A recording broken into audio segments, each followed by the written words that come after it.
Hello and welcome to the Advanced Age Role-Playing Gamers podcast. My name is Nathan. I'm one of the co-hosts and the editor for the podcast.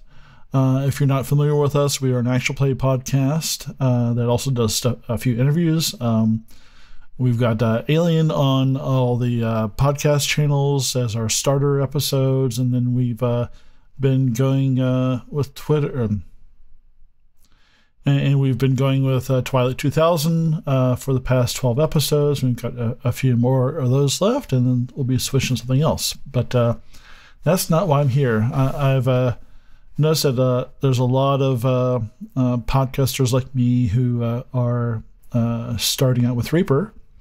And while I've been messing around with it for well over 10 years, I really haven't used it for real. Until we started this podcast back a little bit less than a year ago. So I've been learning a lot, and I thought I'd use this platform to maybe help some other podcasters that are just getting started out with Reaper, maybe help keep them from making some of the same mistakes I did, and maybe help them with their workflow to get help them get their product out there faster and get some more time with more real life things. So I've decided to do some workflow tips. I've got one up there right now showing sub projects and using for sound design. And I decided to show one of the things that really saved me a lot of time was working with track templates and project templates. So track templates and project templates. So I'm sure if you've messed around with whatever DAW you're using, you probably spend a lot of time trying to make sure everybody's voice sounds good and you can hear them and the voices are level, and if you aren't using templates, you're probably having to recreate that for every episode, which is a lot of work to do that. And sure, you can save presets in whatever VSTs you're using, like your compression and your EQs and whatnot, but you're still having to drag them in there and put things in the right order, and maybe you want to try some tweaks out from week to week, and it just all takes a lot of time. So track templates and project templates basically allow you to save all that work and just drop your audio files in there. So if you know how you like your voice to sound and your co-host to sound, you can save everything, all your routing, all the settings and all the VSTs and the order that you like them, how you like your track window to look, how you like your mixer window to look. And it just saves so much time just to be able to just start up and get right to chopping out all the ums and uhs or things like that. So let me show you at least what I do, and hopefully it's a help. So you see my window here. I've got my session for the show we just posted, episode 12 of It's Always Cloudy in Kalish. You can see I've got my master view on top, and let me just show you real quick. I've got two video tracks. One is the actual show content, and then I have a couple clips in here for the intro and outro on the second track. These are all parallel compression tracks, which maybe I'll do another show on those sometime. I've got 6 effects tracks I've saved here. This is a lot. I don't really need 6 effects tracks, especially when you use a sub project like this guy right here. But I was messing around, and with Reaper you've got unlimited tracks, so I just got a little crazy. We'll haywire with that. I've got a reverb send, so all my dialogue from this dialogue group, from this folder track, goes straight to the reverb. I've got a music track with some auto ducking going on using a compressor. I've got and then the actual voices, the stars of the show, and of course we have course, our EQ, our compressor settings, metering, vocal writer, which is pretty awesome. So each person has their own set of settings for each of those. So you don't want to recreate all of this every week or every 2 weeks, whatever your release schedule is. That's just way too much to handle. So first thing, let me show you our track template. So since I use folder tracks, so I've got this master folder here and all these subfolders with our voices. This way I can kind of keep everybody level and apply like one effect to everybody, and also send those to reverb, which I can control separately.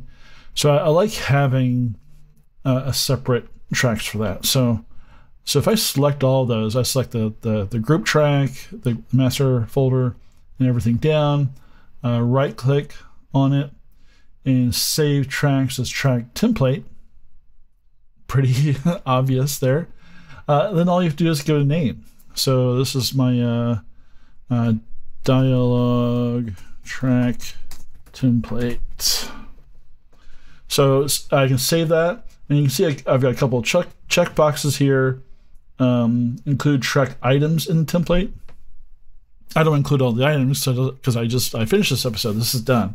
And you can include envelopes. So for this particular usage, I wouldn't use those.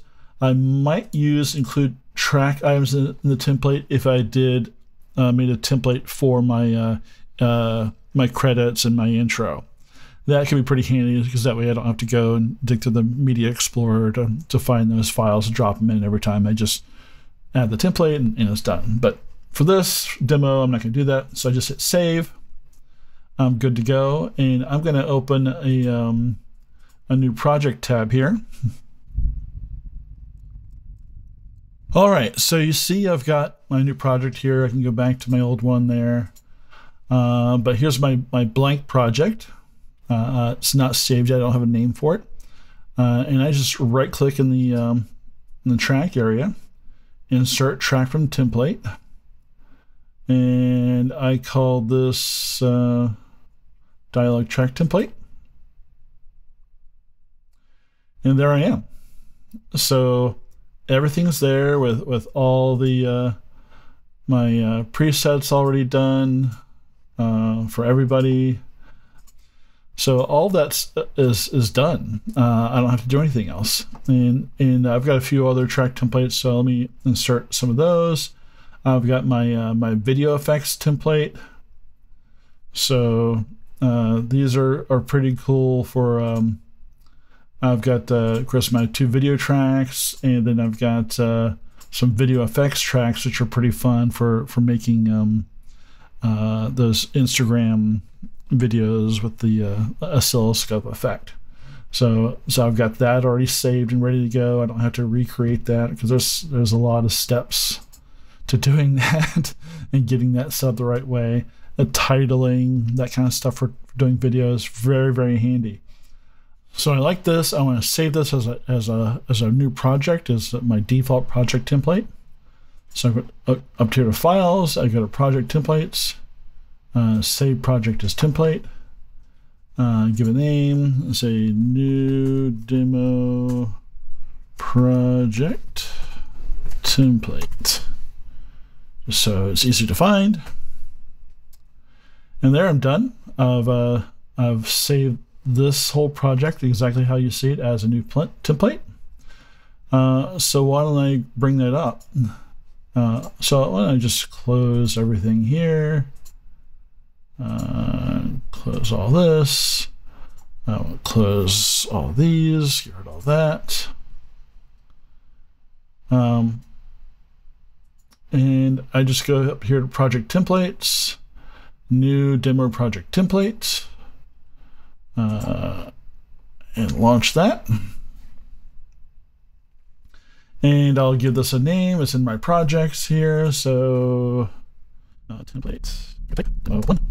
So I give it a name. Now I've got some project settings to choose from up here. I can choose my default pitch shift mode, which is handy when you're playing faster than normal.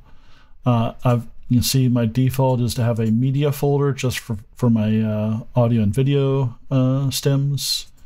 Video frame rate, you can choose that here. These are all my defaults, but so remember, all my defaults already brought those in.